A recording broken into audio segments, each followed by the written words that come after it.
let's work a few measures of central tendency. So we've got the following data set: 9, 8, 8, 6, 4, 2, and 1.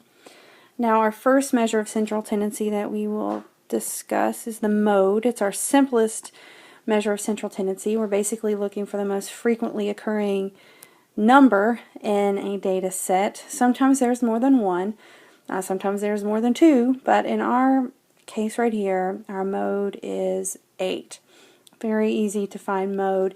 This is best used with categorical data or nominally measured data where things are just kind of listed in as names or categories, although you can, as we're doing here, use the mode with quantitative data or data that's measured at the ratio level.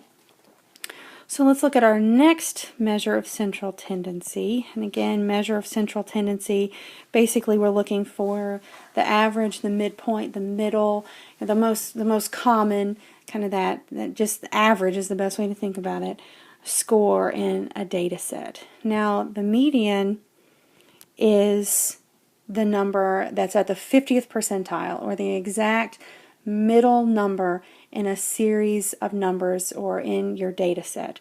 Now the first thing that you have to do is make sure that your data set is in order from either, like we've got it here, highest to lowest, or you could have it lowest to highest, but it needs to be in some kind of numerical order. And now we're going to go and try to find the exact middle score. This one's pretty easy to do. We've got 7 scores here, so we go and we try to find the exact middle one, and that's this number 6, because you can see there are 1, 2, 3 numbers before 6 and 1, 2, 3 numbers after 6. So 6 is our median. If there had been, let's say, one more number in our data set, let's say there was a 0 in here, there was one more number in our data set, now we've got an even number to work with, which makes it a little bit more complicated. You can see there's 4 numbers here, 4 numbers here, but there's nothing in this little middle area here. So what we do is we find our midpoint, which here's 4 numbers, here's 4 numbers, and we take the 2 scores that are right on the edges there, in this case 6 and 4, and we average those two together. So we take 6 plus 4 divided by 2, just like you're averaging your test grades. Everybody knows how to average their test grades to see how you're doing in a class. You take 6 plus 4 divided by 2, and you end up with 5. So in this instance, the median is 5. Now let's go back to our original data set here.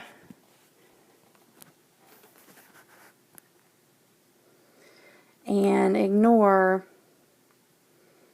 that, ignore the 0 over here. We'll go back to our original data set and find the mean, or the arithmetic average, and we represent mean with the symbol X bar. So the mean is the average of these scores. So if we take the average of 9, 8, 8, 6, 4, 2, and 1, what we do is we add all of those scores together and then divide by how many there are. So we take 9 plus 8 plus 8 plus 6 plus 4 plus 2 plus 1 and divide by, in this instance, 7, because there are 1, 2, 3, 4, 5, 6, 7 scores here in that list. And that gets us to the number 5.4. So the average, the mean, X bar is 5.4, the mode is 8, and the median is 6 in this.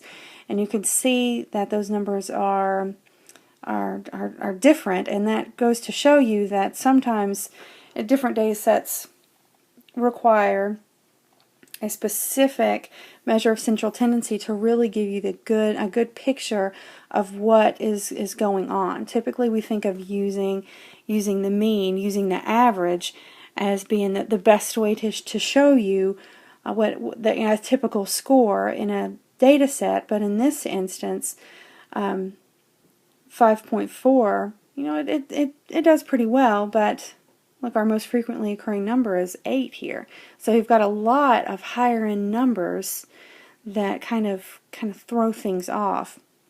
You will want to use the median score if you have a skewed distribution, and this one is a relatively skewed distribution, meaning that there is kind of more numbers, more higher numbers or more lower numbers, more numbers on one side than on the other side of that kind of midpoint here. So in this instance, there's more numbers on the upper side.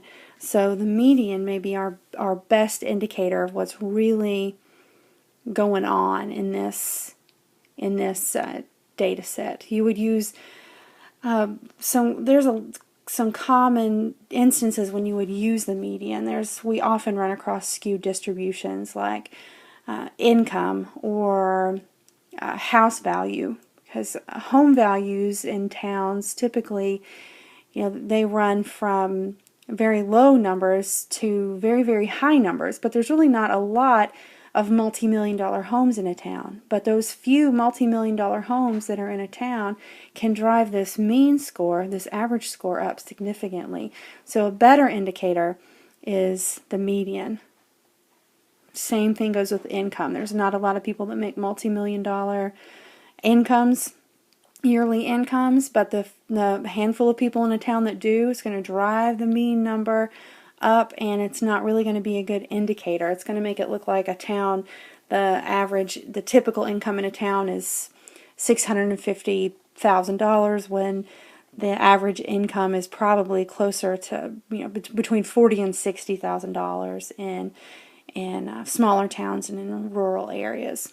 So you need to know your data set in order to know which one of these is the best indicator of the central tendency. Typically you're going to see it reported as mean, because mean is the basis. Mean and standard deviation are the basis for most of our statistical equations and statistical models that we will be discussing in the rest of class.